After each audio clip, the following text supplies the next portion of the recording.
வருஷம் ஆச்சு. நம்ம ஒரு வீடியோ போட்டிருந்தோம். அதாவது வந்து 2024 ஏப்ரல் 20 நினைக்கிறேன்.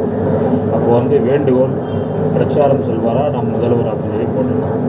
அப்போ எம்பி எலெக்ஷன். அப்போ அங்கேருந்து எல்லோரும் இங்கே மோடி, அமித்ஷா, இன்னும் பிற தலைவர்கள்லாம் இங்கே வந்து பிரச்சாரம் பண்ணுறாங்க.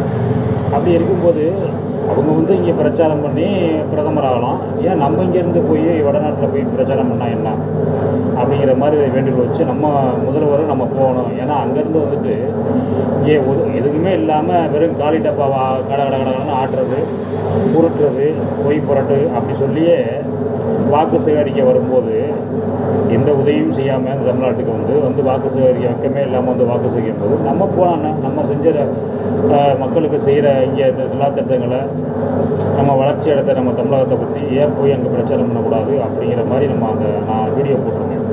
ஆனால் என்னுடைய கனவு வந்து நிறைவேறிருக்கு இன்றைக்கி வந்து. ஏன்னா நம்ம முதல்வர் வந்து பீகாருக்கு போயிட்டு அந்த நம்ம என்டிஏ கூட்டணி, அதாவது நம்ம இந்தியா கூட்டணியில் வந்து ராகுல் காந்தி, தேஜஸ்வி யாதவோட சேர்ந்து அங்கே இந்த வாக்கு திருடை பற்றி பேசியிருக்காரு, பேரணியில் வந்து பேசியிருக்காரு. உண்மையிலேயே மகிழ்ச்சியான சம்பவம். அப்படித்தான் நாம் வந்து கொண்டு செடிக்கிறே குதிரை ஓட்டக்கூடாது.